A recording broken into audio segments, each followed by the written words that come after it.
Hi, I'm Penn Weichart from Skylight Depot in Tucson, Arizona. We ship domes and complete curb mount skylights all over the United States. If you have any questions, don't hesitate to call us. Hope you find our instructional videos helpful. Thanks so much.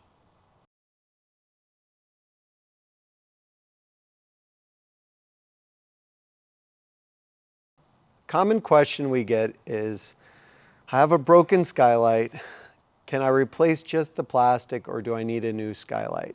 Most of our customers still prefer to replace just the plastic and reuse their existing frame, but there are some scenarios where it makes sense to change out the frame as well, and some situations where it's required to go in with a new skylight.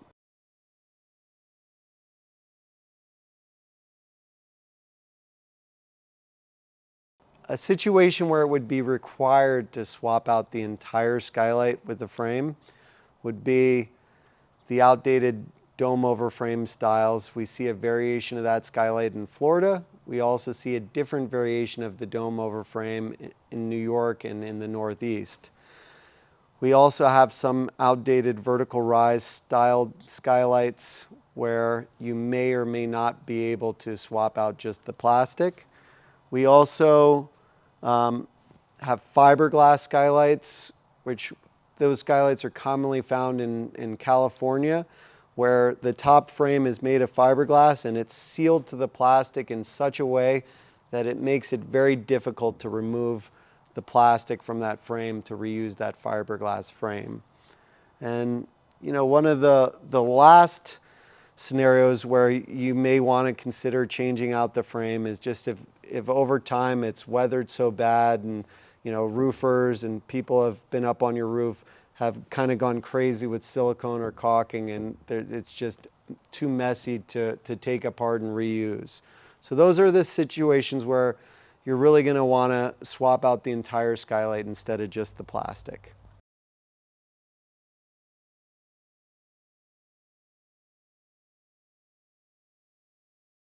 So if you need to replace the entire skylight with the frame, don't be intimidated.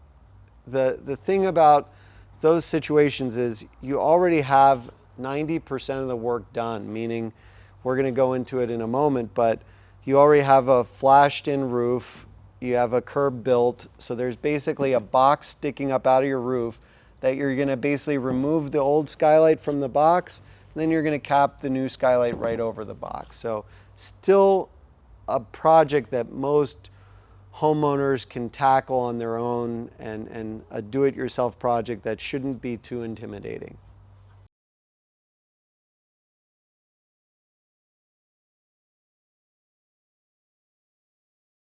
So what is a curb mount skylight? So we'll start with, in new construction, when someone adds a skylight, they cut a hole in the roof, which is what we call the rough opening, or the inside wood curb dimension, which is from the inside of the wood to the inside of the wood, which should match the hole in the ceiling. There's then an outside curb dimension, which is typically 3 inches wider than the rough opening. Your 2x4s or 2x6s, which are typically used to construct the curb, are 1.5 inches thick on each side when they're standing upright. On the inside of the home, to aesthetically make it pleasing, they typically put drywall or sheetrock along the inside so they can then paint that, what they call the skylight shaft, the area where the light shines in through the skylight and comes down through the shaft portion in the ceiling down to the inside of the home, bringing in light. On the outside, the installer typically uses an underlayment material, and then they use a flashing material that goes under your roofing materials and up alongside the wood curb.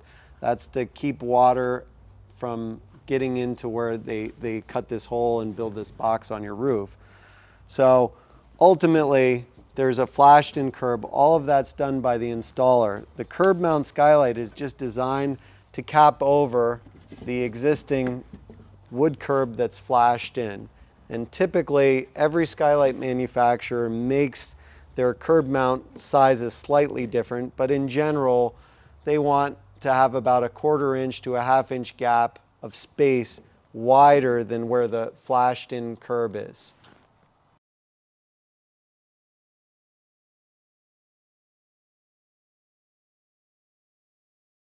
Let's just dissect this skylight one more time, close-up view. So you got the top retaining frame, which again has outside dimensions from the retaining to retainer, not really that useful. You also have the opening of the retainer from retainer to retainer, which allows you to make sure that the bubble is going to fit through it when replacing just the plastic.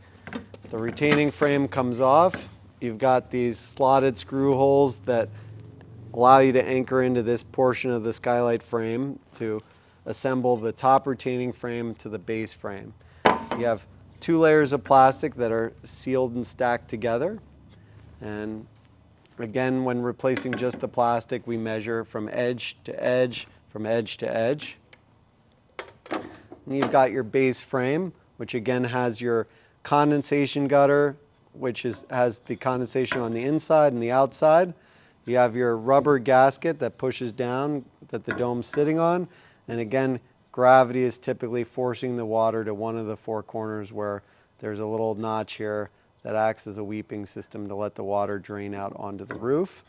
And then when we flip that skylight upside down, we have what we call the mounting flange or max skylight frame dimension, which is from one side to the other side and from this side to this side to cap over the curb.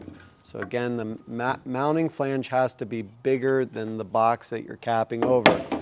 And then again on your curb, again, you have an inside curb dimension, which is what we call the rough opening, which is the opening of the frame, which is of the box, which is also identical to the hole that gets cut in the roof. And then you have the outside dimension of the curb, which is again 1.5 inches thick on each side of the 2x6s standing upright. Brings you to 3 inches wider on the outside of the curb. And then again, you have to use a little bit of imagination, but there normally would be flashing that would go alongside the curb and then under the roofing material. And on the inside, you typically have drywall or sheetrock that's kind of aesthetically pleasing on the inside. Putting it all back together, we got the base frame, although I probably screwed this up. You got the domes. You got the retaining cap. Again, firm pressure goes down when you're putting this back together.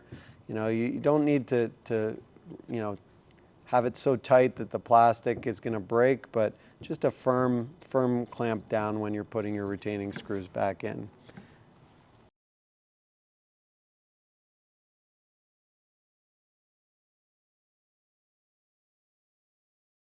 So this is a curb mount skylight cut in half.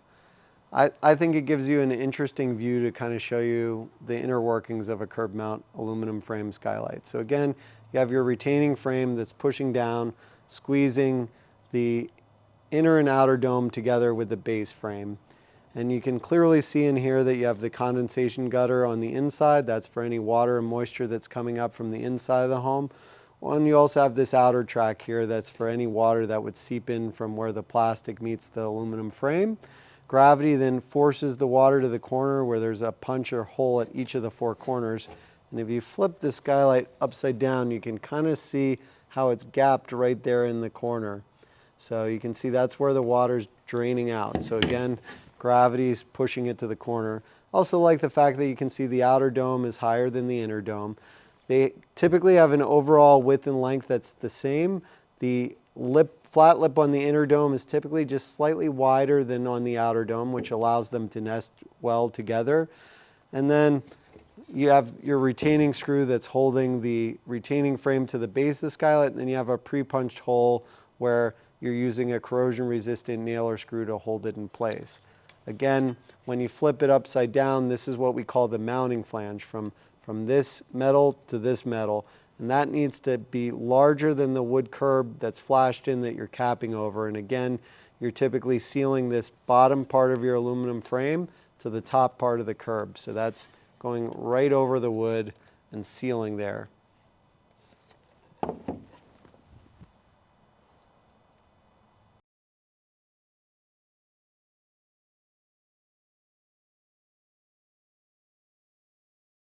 So let's talk about the material in the skylight. We're starting with the frame. So this is an aluminum extruded frame. In our example right here, this is our bronze anodized color. This one right here is your raw aluminum mill finish. I refer to it as just a silver metallic color. So aluminum in general, although both materials handle weathering very well, an aluminum curb mount skylight, the frame is made with extruded aluminum. Aluminum is great because it doesn't rust. However, it can corrode with certain weather. The bronze anodized frame should have less corrosion than a mill finish frame, but they'll both perform well. The mill finish is just a silver metallic color.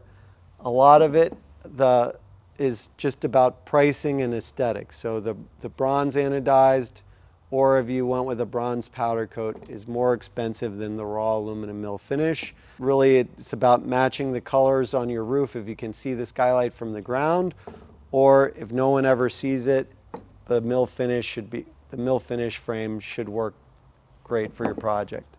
I know in our replacement dome section we talk a lot about colors of plastic. This particular frame is a bronze frame with a bronze over clear double dome in it. You could also do a mill finish frame with a bronze over clear dome in it. You could do a mill finish frame with a white over clear dome in it. Or you could just go bronze frame, clear over clear, mill finish frame, clear over clear. In the majority of most skylights, the white is on the outside and the clear is on the inside, but you can reverse it. We do see times where it's clear over white. We do see very rare exceptions where it's white over white, and even more rare, a bronze dome over a white inner dome. But we can do whatever you need as far as the color of the plastic, so let us know what your variation is and we can do it for you. All of our skylights are going to come standard with 2 layers of plastic in this framed skylight. It's what we refer to as a double dome, an outer dome and inner dome with foam tape between it, which prevents the plastic from rubbing against itself. On a single dome skylight, you would go that route to save money. You would normally use a single dome skylight on a shed or a garage, but over most living portions where you're concerned with efficiency, the double would be the standard. In very extreme temperature environments, we can go to a triple layer, which is more expensive, but if you need it, let us know. But again, it's not the norm. It's for extreme cold situations or really extreme hot situations where the double dome currently isn't performing the way you want it to. Dome material. Again, we have acrylic plastic and polycarbonate plastic. The main advantage of the polycarbonate material is impact resistancy. So if you're worried about something striking the skylight, a golf ball, hail, tree limbs, the polycarbonate material is worth the additional investment. But if you're not concerned about any of those things, both materials are equally excellent products. So you're not going to go wrong with one or the other. The only advantage of the polycarbonate material is impact resistancy.